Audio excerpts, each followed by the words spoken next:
going, guys? I'm Jason Twister. I'm here to talk to you about the movie Pan. If you're unaware, Pan is a movie that just came out. It's a prequel to Peter Pan, which I was really afraid of seeing, but I still really wanted to see it, and I was really eager to see it because of Hugh Jackman in the Blackbeard makeup. Come on, Hugh Jackman in that makeup? Yeah, I think that's what he needed, right? Wolverine? No, Blackbeard. Actually, I really liked Hugh Jackman in this movie, but we'll get to that later. I'm going to go over the goods and the bads of this movie. But first, I'm going to just give you an idea of the plot. So, it involves a boy, Peter, and he's in an orphanage. So all of a sudden, the kids at the orphanage start getting snatched up. Literally, pirates are dropping down and taking kids up into their pirate ships and then shipping them off to Neverland. And this eventually happens to Peter. Keep in mind this is all in the 1930s, so pirates were already gone, and it's the 1930s. That should have been mentioned earlier. So he gets snatched up, goes to the pirates, right? And he goes to the pirates, and they show him this whole thing, and Blackbeard is mining for pixie dust in this mountain in Neverland, and the whole thing is Blackbeard wants this pixie dust to make him live forever. We find that out later. That's not really a spoiler. He wants to live forever because they show him like decrepit after about like a day, and he's like falling apart, and then he breathes in some of the pixie dust, or fairy dust, or whatever. It's called Pixin. He breathes it in, and then he gets young. There, Peter meets a man named James Hook. Obviously, Captain Hook. He's used on a hook throughout the entire movie, and he makes ironic statements that happen in Peter Pan. For instance, at the end of the movie, he's talking to Peter, and Peter says, "We'll always be friends, right?" And he says, "What could go wrong?" And it's obvious answer. All right.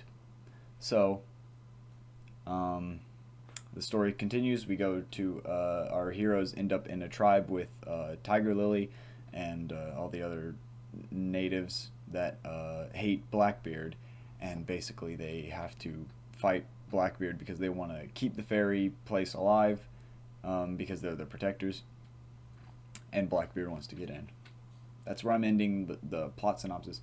I'm not gonna spoiler it. There is some spoilers in this videos, but don't worry, I will warn you beforehand, and I'll leave a timestamp like right there, maybe whenever. Yeah, I'll leave one right there, or right around this direction. Whenever I get to it, though.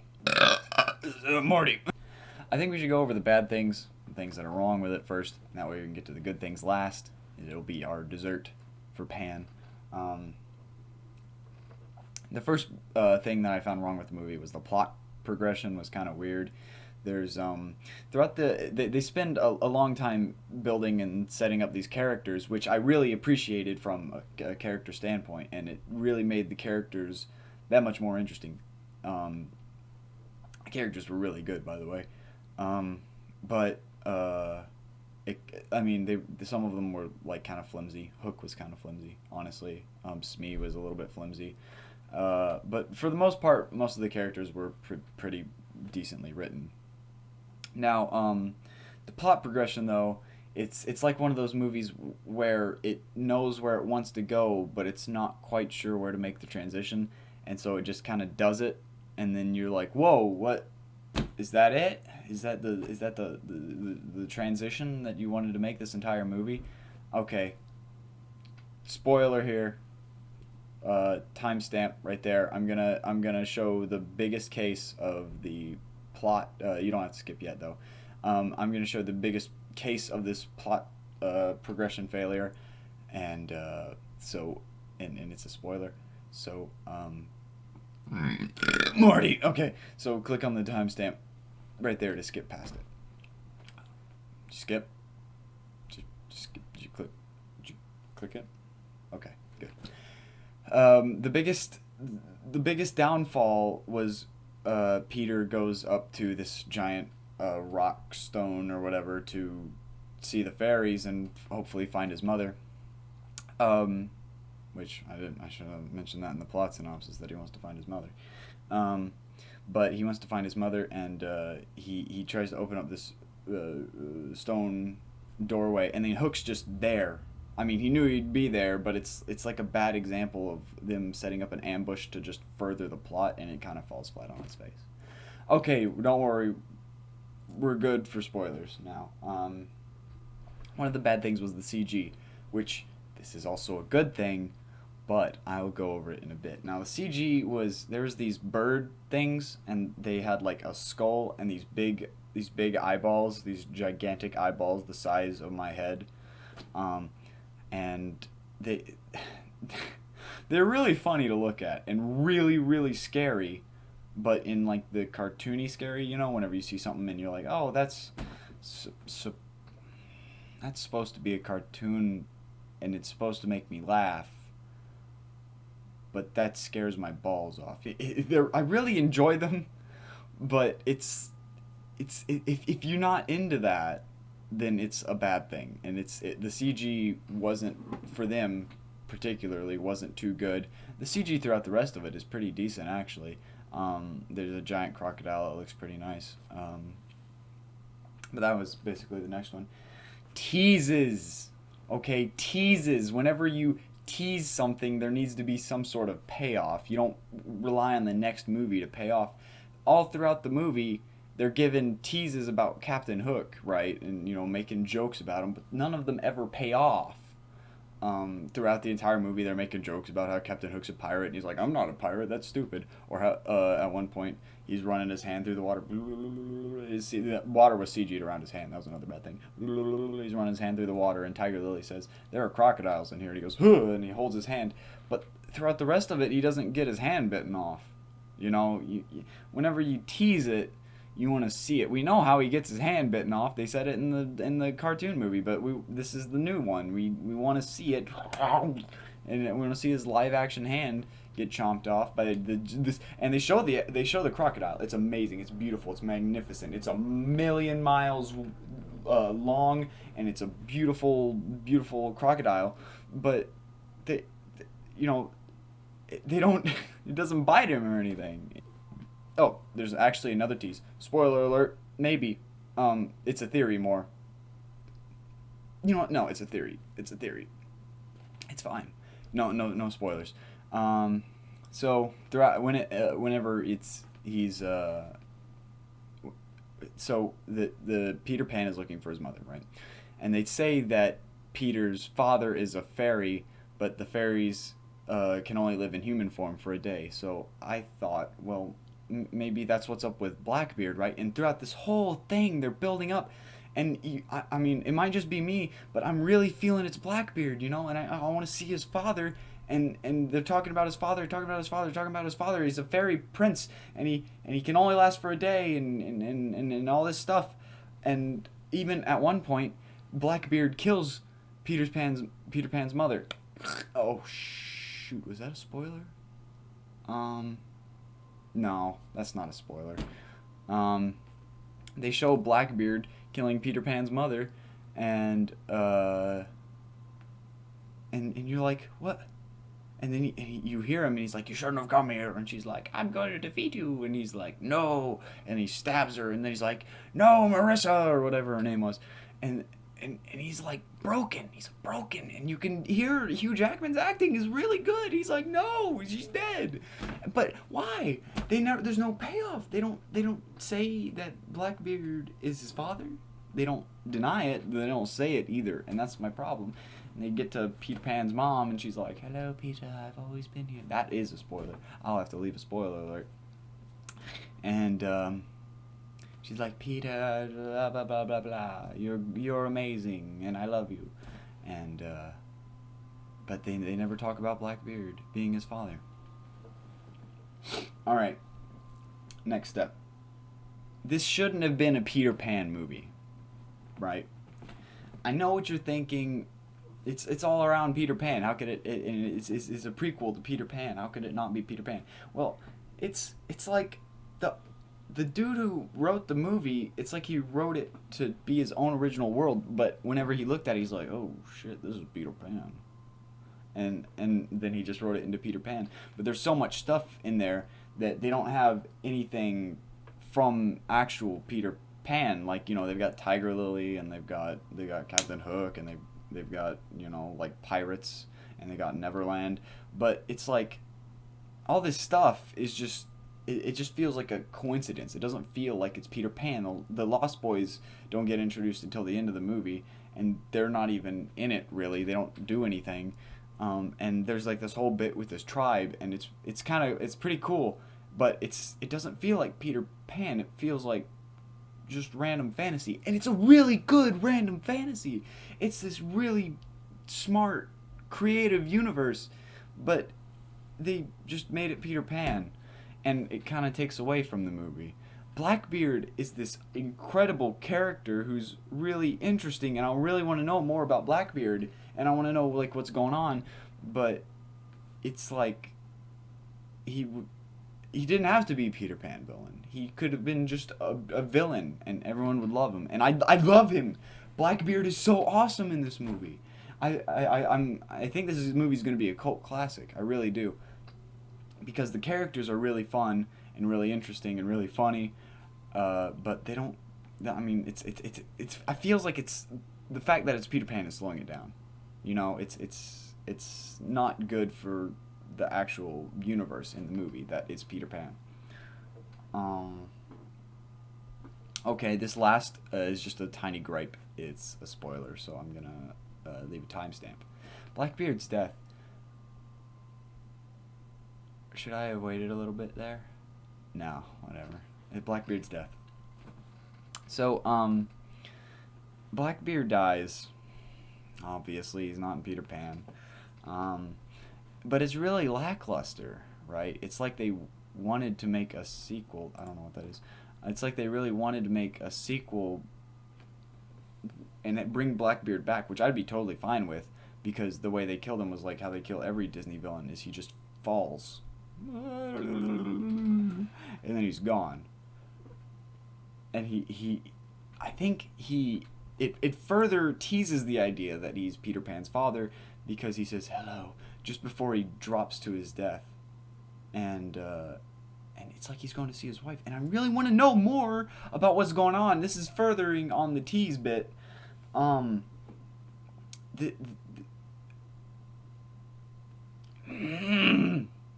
furthering on the tease bit, and I just really want to know, is Blackbeard the dad, because they never clarify it. Now that we're done with all my gripes with the movie, which I could, if I really wanted to, I could nitpick the rest of the movie, no problem, because there are some other bad things about it. There's some, lines that don't make any sense, and there's some other bad CG moments and stuff. But I think we should just move on to the good stuff. The good stuff. The music. Right, so let me give you an idea of, let me give you an idea of how it starts out. Okay, Peter Pan, he's just been kidnapped. He's getting walked through with a bunch of other boys into this mine, walk through this mine, and then he comes out to this massive like cave-like structure with like a bunch of holes in them where people have been mining in, and there are kids in all of them. And they all start chanting Nirvana. Hello, hello, hello, hello. It's so rad, and it's just this. It's like the Bane. Imagine the Bane chant, right? Imagine the dishy pasta bra. I don't know the words. I just know the Nostalgia Critic one. But with a bunch of kids, and it's Nirvana. It's so much cooler than that, right? It trumps dishy pasta bra, whatever it's called, into the floor, right? And then Hugh Jackman comes out, and he's all like, he's chanting the Nirvana with him. He's like, hello, hello, hello, and I play the clip.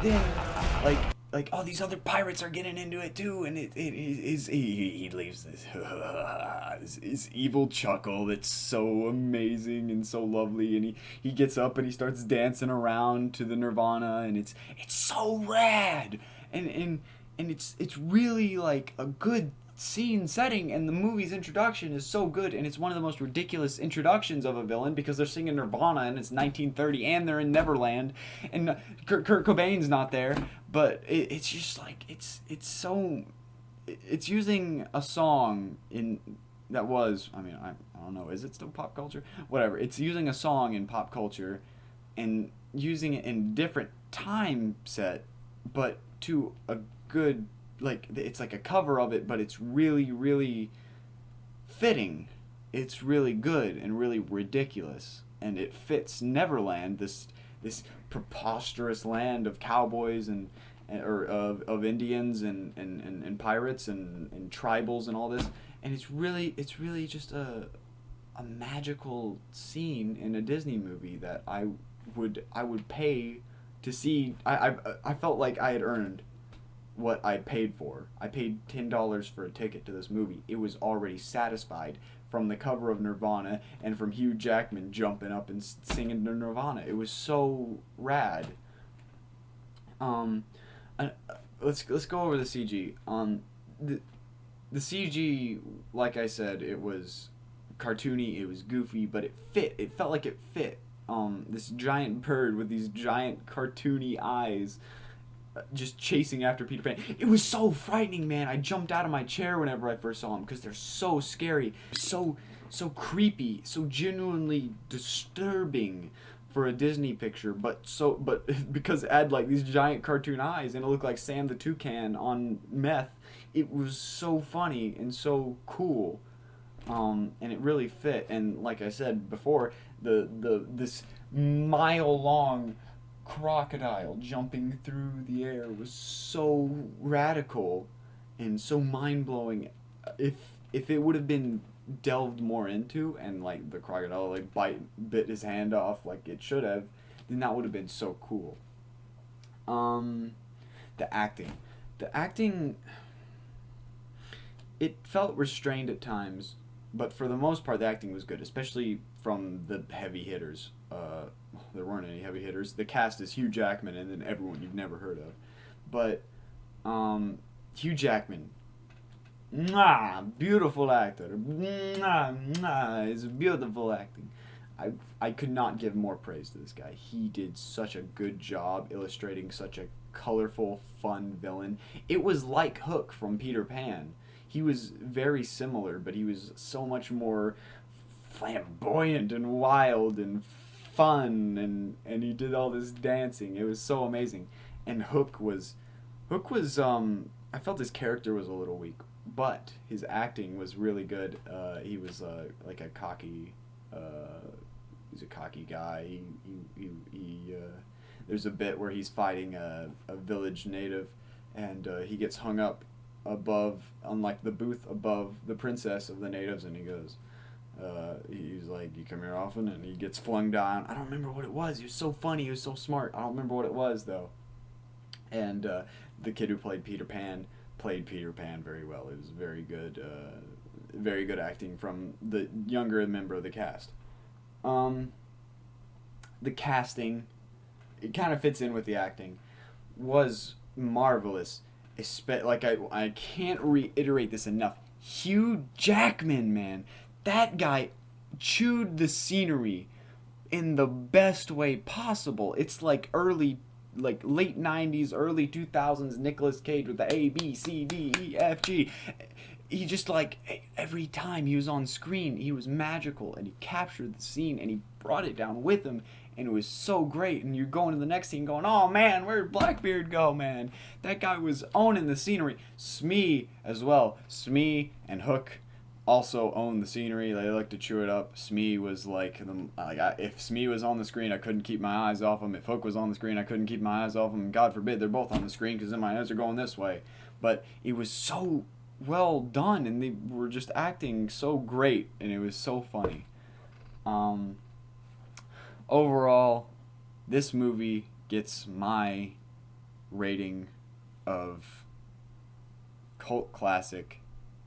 I'm calling it. This is going to be a cult classic because this movie, while not good necessarily, like I said, the writing was rushed, the plot progression was bad, The CG was bad. It teased a lot, and it left me very unsatisfied at some points. Um, Especially with the ending. The ending wasn't too satisfying, but it was super entertaining. It was really every moment you're looking at this bright, colorful, well shot scene, and it's just so great to see, like, all throughout the movie. It's just so much fun to watch. I will definitely buy this. I would definitely say, if you don't know what to do, I would definitely go see it in the theater. If not, rent it or something. Can you rent it anymore? Is there a Blockbuster? I don't know. Do Blockbuster even exist anymore? I don't know. Anyways, you should see it. This gets my you should see rating because it's very entertaining. And I'm Jason Twister, and I'll see you in the next one. Bye bye.